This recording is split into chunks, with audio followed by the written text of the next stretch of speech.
రాష్ట్ర రాజకీయాల్లో సింగరేణి బొగ్గు గనుల అంశం మంటలు రేపుతోంది. సింగరేణి ప్రాంతం పరిధిలోని ఓ బొగ్గు గని వేలానికి కేంద్ర ప్రభుత్వం సిద్ధం కావడంతో దుమారం చెలరేగింది. కేంద్రం, రాష్ట్రంలోని అధికార, విపక్ష పార్టీల నేతలు పరస్పర ఆరోపణలు, ప్రత్యారోపణలకు దిగడంతో రాష్ట్ర రాజకీయాలు వేడెక్కాయి.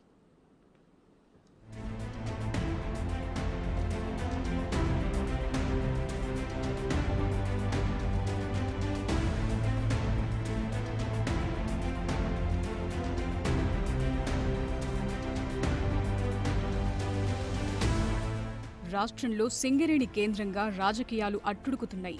ఒకవైపు సింగరేణి సంస్థను ప్రైవేటీకరించే ప్రశ్నే ఉత్పన్నం కాదని చెప్తోన్న కేంద్ర ప్రభుత్వం, మరోవైపు దేశంలోని 60 బొగ్గు గనుల వేలం ప్రక్రియను శుక్రవారం తెలంగాణ గడ్డ నుంచే ప్రారంభించడం, ఇందులో సింగరేణి ఏరియా పరిధిలోని శ్రావణపల్లి బొగ్గు బ్లాకు కూడా ఉండటం చర్చనీయాంశంగా మారింది.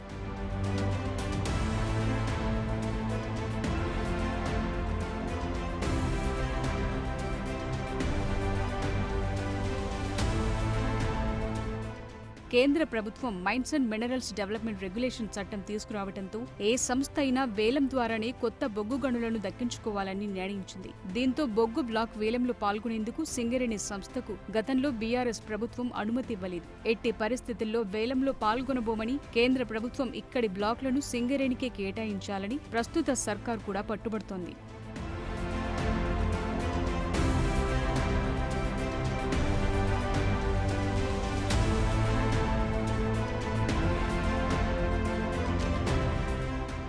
తాజాగా వేలానికి రెడీ అయిన శ్రావణపల్లి బొగ్గు గనులు 11.99 కోట్ల టన్నుల బొగ్గు గనుల నిల్వలున్నట్లు భూగర్భ సర్వేలో తేలింది. దీంతో ఈ గనిని కోల్పోతే భారీగా నష్టపోతామని సింగరేణి ఆందోళన చెందుతోంది. ప్రైవేట్ కంపెనీలతో పోటీపడి శ్రావణపల్లిని దక్కించుకోవటం అంత ఈజీ కాదని భావిస్తోంది సింగరేణి. గతంలో ఎప్పుడూ వేలంలో పాల్గొనకపోవడంతో బిడ్డింగ్లో వెనకబడిపోతే మొదటికే మోసం వస్తుందని ఆందోళన వ్యక్తం చేస్తోంది. కేంద్ర గనుల శాఖ మంత్రిగా ఉన్న కిషన్ రెడ్డిపై ఒత్తిడి తెచ్చి కేంద్రాన్ని ఒప్పించి తెలంగాణలో ఉన్న బొగ్గు గనులను వేలంతో సంబంధం లేకుండా డైరెక్టుగా తమకు కేటాయించాలని సింగరేణి డిమాండ్ చేస్తోంది.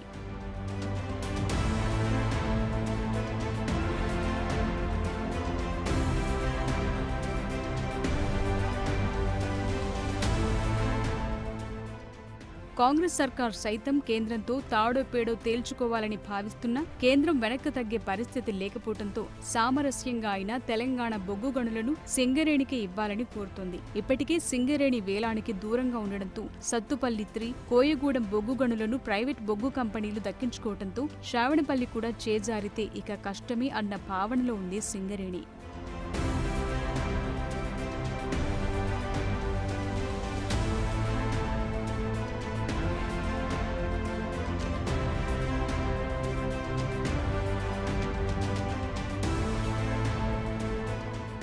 హైదరాబాద్ వేదికగా కేంద్ర బొగ్గు గనుల శాఖ మంత్రి కిషన్ రెడ్డి ఈ వేలం పాటను ప్రారంభించారు.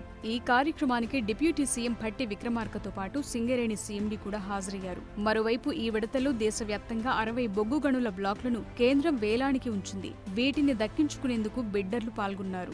ఈ సందర్భంగా మాట్లాడిన భట్టి విక్రమార్క సింగరేణి గనులకు సంబంధించి పలు అంశాలను కేంద్ర మంత్రి కిషన్ రెడ్డి దృష్టికి తీసుకెళ్లారు. సింగరేణికి కొత్త గనులు కేటాయించాలని భట్టి కోరారు. గనులు కేటాయించకపోతే భవిష్యత్తులో సింగరేణి మూతపడే పరిస్థితి తలెత్తుతుందని వ్యాఖ్యానించారు. సింగరేణికి వేలంలో రిజర్వేషన్ కల్పించాలని కోరారు. సింగరేణికి కేంద్ర ప్రభుత్వం సహకారం ఇవ్వాల్సిన అవసరం ఉందన్నారు.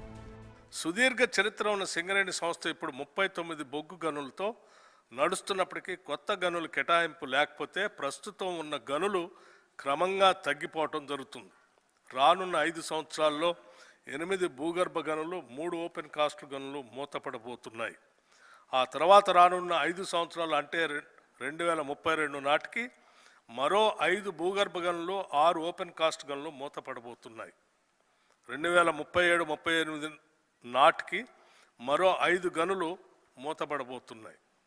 ఈ విధంగా చూస్తే ప్రస్తుతం 39 గనులు, 40,000 మంది కార్మికులు ఉన్న సింగరేణి, 42,000 మంది కార్మికులు ఉన్న సింగరేణి మరో 15 ఏళ్లలో 8 గనులు, 8,000 మంది కార్మికుల స్థాయికి పడిపోయే సింగరేణి మూతపడే ప్రమాదం ఉంది. తెలంగాణ ప్రాంత మంత్రులుగా, తెలంగాణ ప్రాంత నాయకులుగా ఇటువంటి పరిణామాన్ని మనం ఊహించలేము. సింగరేణి సంస్థ కొంగు బంగారం వంటిదన్న భట్టి 130 ఏళ్ల అనుభవమున్న సింగరేణి సంస్థకు కొత్త బ్లాకులు కేటాయించాల్సిన అవసరముందన్నారు. వేలం పెట్టిన శ్రావణపల్లి గనిని సింగరేణికి ఇచ్చే విధంగా చూడాలని విజ్ఞప్తి చేశారు. సింగరేణి వేలంలో రిజర్వేషన్లను కల్పించే విధంగా చొరవ చూపాలని భట్టి కోరారు. ఈ విషయంపై ప్రధానమంత్రితో మాట్లాడుతామని, ఇందుకు కిషన్ రెడ్డి చొరవ తీసుకోవాలన్నారు. అఖిల పక్షంగా వచ్చి సింగరేణి సమస్యలను ప్రధానమంత్రి మోదీ దృష్టికి తీసుకెళ్తామన్నారు.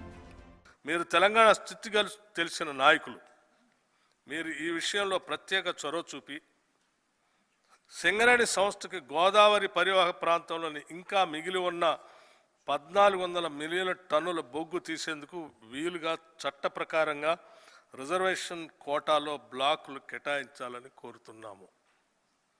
ఈ విషయంలో మీరు గౌరవనీయులైన ప్రధానమంత్రి శ్రీ నరేంద్ర మోడీ గారితో కూడా మాట్లాడాలని, వారిని ఒప్పించాలని ప్రత్యేకంగా విజ్ఞప్తి చేస్తున్నాం. ఈ వేలం సందర్భంగా కేంద్ర మంత్రి కిషన్ రెడ్డి మాట్లాడుతూ సింగరేణి ఉద్యోగులు, కార్మికులకు నష్టం కలగకుండా చూస్తామన్నారు. సింగరేణిని అన్ని విధాలుగా అభివృద్ధి చేస్తామన్నారు. డిప్యూటీ సీఎం భట్టి విక్రమార్క లేవనెత్తిన పలు అంశాలపై దృష్టి సారిస్తామని చెప్పారు. ఇటు రాష్ట్రము కేంద్రం అనుకోకుండా ఈరోజు కోల్ ఇండియా లిమిటెడ్ ఏ రకంగా మేము ఇంపార్టెన్స్ ఇస్తామో అదే ఇంపార్టెన్స్ దానికంటే ఒక అడుగు ముందుకేసి ఈరోజు సింగరేణికి ఇస్తాం మేము. అందులో ఏ రకమైనటువంటి అనుమానాలు తెలంగాణ ప్రజలు కానీ సింగరేణి కార్మికులు కానీ పెట్టుకోవాల్సినటువంటి అవసరం లేదు. ఖచ్చితంగా నేను తెలంగాణకు సంబంధించిన ప్రాతినిధ్యం వేస్తున్నాను కాబట్టి సింగరేణి అన్ని రకాలుగా ఉంటాం. ఏదైతే గౌరవ ఉప ముఖ్యమంత్రి గారు చెప్పారో ఆ విషయాలన్నిటిపైన కూడా పరిశీలిస్తాము. ఇక గనుల వేలంపై బీఆర్ఎస్ తీవ్ర స్థాయిలో స్పందిస్తోంది. బీజేపీ ప్రభుత్వంపై తీవ్ర స్థాయిలో ఆరోపణలు చేస్తోంది. గనులను వేలం వేసి సింగరేణి మూతపడేయాలన్న కుట్ర జరుగుతోందని ఆ పార్టీ వర్కింగ్ ప్రెసిడెంట్ కేటీఆర్ ఆరోపించారు. ఈ వేలంలో ప్రైవేట్ కంపెనీలు కూడా పాల్గొనవద్దని కోరారు. కొత్తగా వచ్చిన కేంద్ర మంత్రి రాష్ట్రానికి ప్రాజెక్టులు తేవాల్సింది పోయి ఉన్న ప్రాజెక్టులను అమ్మటం సమంజసం కాదని తెలిపారు. రేవంత్ రెడ్డిని, భట్టి విక్రమార్క గారిని, అదేవిధంగా కేంద్ర బొగ్గు గనుల శాఖ మంత్రి కిషన్ రెడ్డి గారిని కూడా డిమాండ్ చేస్తూ ఉన్నాం. ఎవరైనా కేంద్ర కేబినెట్ మంత్రి కొత్తగా అయితే రాష్ట్రానికి ఒక ప్రాజెక్టు తేవాలి, కొత్త ప్రాజెక్టు తేవాలి. కానీ మా కిషన్ రెడ్డి అన్న ఏం చేస్తాడు, ఉన్న వాటిని అమ్ముకునే ప్రయత్నం చేస్తూ ఉన్నాడు. 16 ఎంపీల పవర్ ఏందో ఇలా మీరు గమనించాలని చెప్పి తెలంగాణ ప్రజలకు కూడా విజ్ఞప్తి చేస్తూ ఉన్నా. 16 ఎంపీలు ఉంటే అక్కడ స్టీల్ ప్లాంట్ ప్రైవేటీకరణ అవుతుంది వైజాగ్లో, ఇక్కడ మాత్రం సింగరేణిలో టీఆర్ఎస్ లేదు ఇవాళ లోక్సభలో. కాబట్టి ప్రైవేటీకరణ ప్రారంభం జరిగింది. ఇవాళ నిరాటంకంగా ఇద్దరు కలిసి బ్రహ్మాండంగా ఇవాళ ఆయన గారేమో అమ్మమంటే ఈయన గారేమో వంతపాడుతూ నేను వేలంపాటలో పాల్గొంటా అని చెప్తా ఉన్నాడు. తాజాగా జరుగుతున్న 10వ వేలంలో మొత్తం 60 బొగ్గు బ్లాకులున్నాయి. అత్యధికంగా ఒడిశాకు చెందిన 16 బ్లాకులు, ఛత్తీస్గఢ్కు చెందిన 15, జార్ఖండ్ 6, బీహార్, పశ్చిమ బెంగాల్లకు చెందిన చెరో 3 బ్లాకులను వేలం వేస్తున్నారు. ఇక తెలంగాణ నుంచి చూస్తే ఒక శ్రావణపల్లి మాత్రమే జాబితాలో ఉంది. ఈ బ్లాకులో 11.99 కోట్ల టన్నుల బొగ్గు నిల్వలున్నట్లు గతంలో సింగరేణి నిర్వహించిన అన్వేషణలు తేలింది. ఈ బ్లాక్ను దక్కించుకోవటానికి సింగరేణి కూడా తొలిసారి వేలంలో పాల్గొంది. ఈ బ్లాక్ను సింగరేణికే ఇవ్వాలని భట్టి కోరిన నేపథ్యంలో ఈ బ్లాక్ ఎవరికి దక్కబోతోందనేది ఉత్కంఠగా మారింది. ఈ బ్లాక్ ఎలాగైనా దక్కించుకోవాలని సింగరేణి యాజమాన్యం గట్టిగా భావిస్తోంది. ఎట్టి పరిస్థితుల్లోనూ దాన్ని చేజారనియొద్దని, దక్కకపోతే ఉత్పత్తికి తీవ్ర ఇబ్బందులు కలుగుతాయని ఆందోళన వ్యక్తం చేస్తోంది. చూడాలి, వేలంలో సింగరేణికి అనుకూలంగా నిర్ణయం ఉంటుందా, లేక ప్రైవేట్తో పోటీ పడి దక్కించుకుంటుందా, చేతులెత్తేస్తుందా?